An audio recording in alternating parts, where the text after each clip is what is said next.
하나님의 말씀은 마가복음 7장 24절부터 30절까지의 말씀입니다.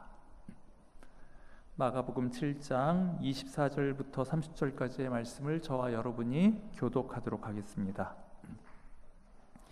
예수께서 일어나사 거기를 떠나 두로 지방으로 가서 한 집에 들어가 아무도 모르게 하시려 하나 숨길 수 없더라.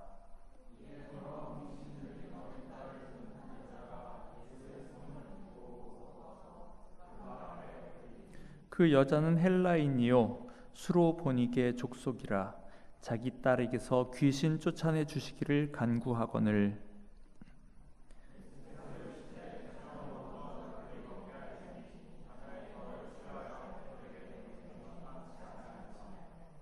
여자가 대답하여 이르되 주여 올소이다마는 상 아래 개들도 아이들이 먹던 부스러기를 먹나이다.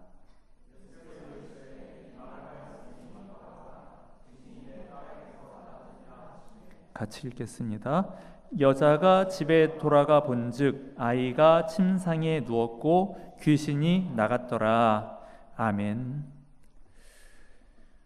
오늘 우리가 읽은 이 말씀은 2주 전에 우리가 함께 읽은 7장의 그 앞부분과 그 대조해서 이제 읽어야 되는 말씀입니다. 7장의 앞부분 1절부터에서의 내용은 갈릴리 지방에서 사역을 하시던 예수님께 예루살렘에서 종교 지도자들이 이제 내려와서 논쟁을 벌인 그런 이야기가 이제 나와 있었습니다.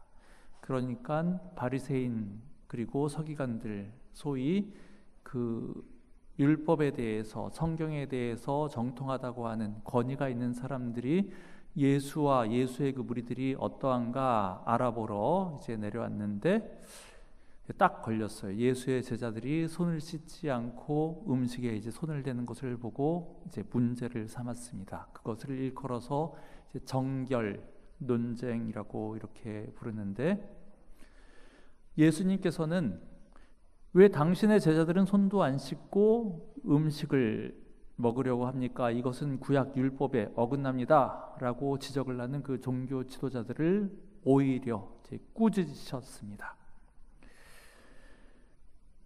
외적인 것이, 하나님을 섬기고 하나님께 예배드리는 데에는 외적인 것이 중요한 것이 아니라 내면, 즉 마음 중심에서부터 하나님을 경외하는 것이 중요하다라고 하는 것이, 그것이 예수님께서 그 논쟁에서 말씀하신 가장 핵심 포인트였습니다. 외적인 그 규칙 준수에 너무 매몰이 되면은 외식의 죄를 범하게 된다는 말씀이었습니다. 특별히 15절 말씀, 7장 15절 말씀에서는 무엇이든지 밖에서 사람에게로 들어가는 것이 능히 사람을 더럽게 하지 못한다라는 그런 아주 혁명적인 말씀을 통해서 예수님께서는 율법을 완성하시는 분이실 뿐만 아니라 동시에 율법을 폐기하시는 그런 분이라고 이제 말씀드렸습니다. 7장 앞부분에서는 그렇게 예수님께서 소위 잘났다고 하는, 소위 뛰어나다고 하는 그런 사람들을 아주 강하게 꾸짖은, 즉 그런 이야기가 7장의 그 앞부분에 이제 나와 있는데요. 그것과는 이제 대조적으로 오늘 읽은 이 7장의 뒷부분에서는 예수님께서 칭찬하시는 그러한 경우가 이제 나와 있습니다. 오늘 우리가 읽은 이 말씀에서는 한 이방 여인이 등장을 합니다.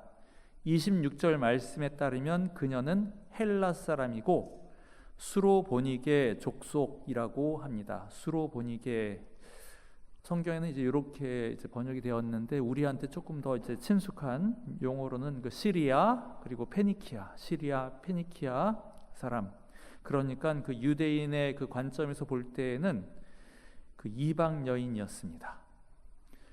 유대 율법에 따르면 이방 사람과 만나서 그 접촉을 하는 것만 해도 이미 부정한 것이었습니다.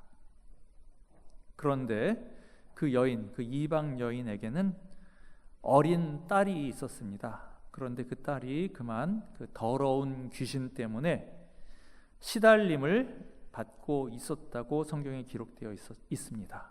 그래서 그녀는 자기 딸을 그 사랑하는 마음에서 예수님을 찾아옵니다. 예수님에 관한 그 소문을 들었습니다. 예수님께서 수많은 병자들과 특별히 그 귀신 들린 사람들을 치유하시는 그런 일을 참 많이 하신다라는 그런 소문을 이제 그 여자도 들었기 때문에 예수님께 가면은 틀림없이 나의 이 괴로움, 내 딸이 이렇게 막 시달림 당하고 있는 것을 보는 그 엄마의 마음의 그 괴로움, 이것에 대한 그 어떤 도움을 얻을 수 있지 않을까라고 하는 그런 마음에서 예수님을 찾아갔습니다.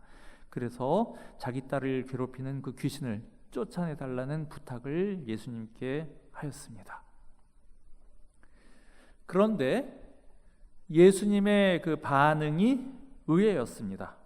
예수님의 반응이 평상시 같으면은 잘도 그 귀신도 쫓아내시고 병자도 고쳐주시고 그 이스라엘 온 지경을 돌아다니시면서 그런 일들을 참 많이 하신 예수님이신데 이렇게 직접 예수님께 찾아와서 내 딸 좀 도와주십시오라고 하는 이 한 여인의 부탁에 대해서 다음과 같이 말씀하셨습니다. 자녀로 먼저 배불리 먹게 할지니 자녀의 떡을 취하여 개들에게 던짐이 마땅치 아니하니라. 이렇게 27절 말씀에 기록되어 있습니다. 자녀들, 너는 떡이 하나 있으면 누구 먼저 주겠냐라는 말씀입니다. 너 아들, 딸한테 먼저 주겠냐? 아니면은 개한테 먼저 주겠냐? 당연히 아들, 딸 먼저 주겠죠. 그런데 이 말씀을 지금 한 여인한테 했습니다. 이 말씀을 그 여인한테 했다는 것이 무엇을 의미합니까? 유대인들, 이스라엘 사람들이 하나님의 자녀다. 그거는 사실은 이제 구약 성경에 하나님께서 이미 그런 약속들을 많이 하셨기 때문에 이스라엘 사람들한테는 익숙해 있는 거예요. 자녀, 하나님의 자녀, 우리들, 유대인들. 근데 개들. 사실 그 표현도 예수님이 창안한 것이 아닙니다. 유대인들이 이방 사람들을 개들이라고 이렇게 좀 약간 폄하하는 식으로 그렇게 말을 하는 것이 사실 일상적이었어요. 별로 좋은 건 아니지만 예수님이 창안을 하는 말이 아니라 사실은 사람들이 흔히 쓰던 말을 예수님께서 그냥 그 자리에서 말씀을 하셨는데 요 지금 맥락이 예수님 내 딸 좀 고쳐주십시오라고 부탁을 하러 찾아온 한 이방 여인 앞에서 너 같으면은 떡을 또 자식한테 먼저 주겠니? 떡 개한테 주겠니? 자기를 지금 개라고 하는 거잖아요. 그리고 정말로 좀 안타까운 마음에서 찾아왔는데 예수님께서 이런 말씀을 하셨다는 게 참 의아스럽습니다. 우리가 흔히 하는 그 예수님의 이미지를 생각을 해봐도 참으로 납득하기가 쉽지 않은 그런 이제 말씀이었습니다. 여러분 같으면 이런 말을 들을 때 어떻게 반응을 하시겠습니까? 여러분이 어떤 인생의 문제를 놓고 예수님 날 좀 도와주실 수 있겠습니까? 라고 할 때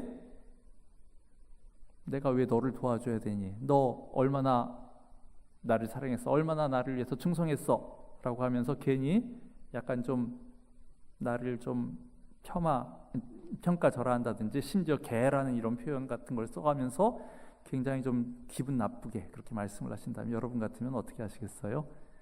에이 더럽고 치사하다 하면서 이제부터는 예수님한테 안 가고 부처님한테 갈래 뭐 이렇게 하시겠습니까? 어떻게 하시겠습니까? 아무튼 그 사람을 일컬어서 개의 비유를 했다는 것 자체가 욕이었습니다. 모욕이었습니다. 그리고 그것은 사실은 예수님 시절에도 그 욕이었는데 예수님께서 이렇게 말씀하시기도 했습니다. 그런데 참으로 놀라운 것은 그 여인의 그 답변입니다. 28절 말씀에 주여 올소이다마는 상 아래 개들도 아이들이 먹던 부스러기를 먹나이다. 상 아래에 있는 개들도 아이들이 먹는 부스러기를 먹지 않습니까? 주님, 그러니까 예수님을 지금 주여라고 이렇게 불렀어요. 굉장히 예수님을 높이고 자기를 낮추는 그런 표현이고 상 아래에 있는 개들도 상에서 떨어지는 물론 그 상위에 있는 그 음식을 온전하게 내가 달라고 하는 거 염치 없지만 부스러기라도 먹지 않습니까? 그거라도 나에게 주십시오. 그것만이라도 나에게 있으면은 내가 만족하겠습니다. 라는 이러한 말씀입니다. 자기 자신과 자기 딸을 개 취급한다는 그런 수치도 무릅쓰고 이 여인은 예수님께 매달렸습니다. 더럽고 치사하다고 그냥 갚버리는 것이 아니고 바로 저분만이 내 딸의 그 고통을 그리고 나의 마음의 그 아픔을 치유해 주실 수 있는 분이라고 철저하게 믿었기 때문에 예수님께 매달렸던 것입니다. 비록 내가 예수님께 무슨 빌려준 거 받는 식으로 그렇게 당당하게 그렇게 내가 사실은 예수님 앞에 나아갈 그런 자격이 있어서 내가 나온 것은 아니지만은 어떻게 해서든지 내가 저 예수님을 붙잡아야지만 내 문제에 대한 그 해결을 받을 수 있으리라고 하는 바로 그 믿음이 있었기 때문에 굉장히 자기 자신을 낮추는 개들이라 할지라도 부스러기 먹지 않습니까? 주님, 나에게도 그런 은혜라도 나에게 주십시오. 주님께서만이 나의 문제를 해결하실 수 있고 다른 그 어디에서도 나는 해결책을 찾을 수가 없습니다 라고 하는 이제 그러한 믿음의 고백이었습니다. 그리고 바로 이런 믿음을 예수님께서는 보시고 말씀하셨습니다. 내가 그 말을 하였으니 돌아가라. 귀신이 내 딸에게서 나갔느니라. 예수님께서 여기 성경 말씀에서는 자세하게 기록되지 않았지만 굉장히 사실은 기분이 좋으셨던 겁니다. 예수님께서 굉장히 이 여인을 지금 칭찬을 하고 싶으셨던 거예요.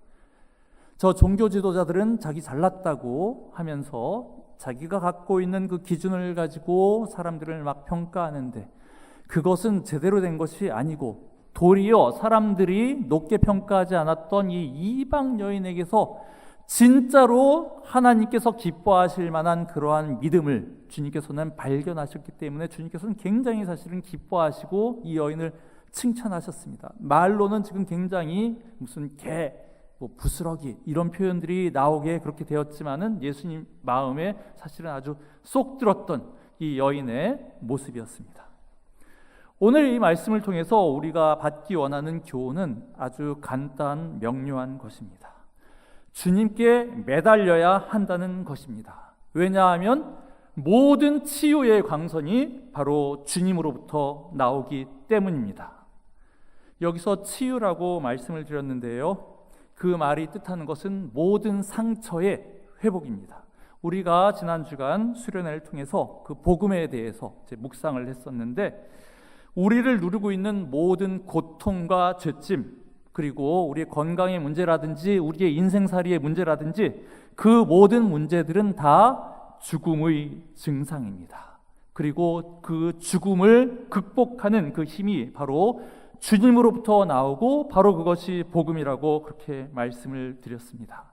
그런데 그 복음은 즉 죽음으로부터의 극복, 치유는 이미 예수님의 도래와 함께 시작이 되었고 예수 그리스도께서 죽음의 권세를 꺾으시고 부활하심으로써 결정적인 승리를 우리에게 주셨고 승천하신 이후에는 성령님을 보내셔서 이 교회를 통하여서 그 천국의 확장을 주님께서는 계속 천국 하늘나라의 그 복음의 그 현실적인 실현을 한다고 그 말씀을 드렸습니다. 이러한 그 승리와 치유, 구원의 현재적인 그런 실현, 이런 것이 우리 모두에게 사실은 이미 주어지고 있는데 이미 주님의 부활 승리와 더불어서 이미 그 치유와 승리, 죽음으로부터의 극복이 이미 우리에게 사실은 주어지고 있는데 이것을 적극적으로 나의 것으로 취하는 것이, 적극적으로 나의 것으로 받아 먹는 것이 바로 믿음입니다.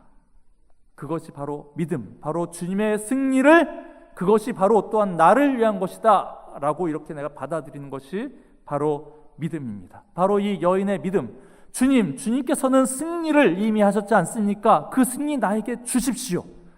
부스럭이라도 나에게 주십시오. 죽음을 이기시고 부활하신 주님께서 나에게 부스럭이라도 그 생명, 그 승리를 주십시오라는 마음으로 붙드는 것, 이것이 바로 믿음입니다. 이러한 믿음이 있으면은 주님께서 기뻐하십니다. 이런 믿음을 가지고 우리가 주님을 붙들려고 하면은 주님께서 흐뭇해하시고 더 큰 은혜로, 더 큰 승리로 우리에게 주십니다. 이 여인의 믿음과 같이 주님께 매달리는 것, 그것이 바로 우리가 해야 될 일입니다. 어떤 자기의 힘으로 더럽고 치사하다 하면서 자기의 힘으로 뭔가를 하려고 하는 것이 아니라, 그런 것은 오히려 주님께서 계획하신 그 일을, 주님의 일을 회방할 뿐입니다. 주님께서는 오직 주를 부르고 주님께 매달리는 이들, 주님을 믿는 이들을 주님께서는 기뻐 받아주시고 복되게 하셨습니다. 이러한 은혜가 우리 모두에게도 있기를 원합니다. 부스러기라 은혜라도 사모하는 이에게 주님께서는 절대로 야박하신 분이 아니십니다.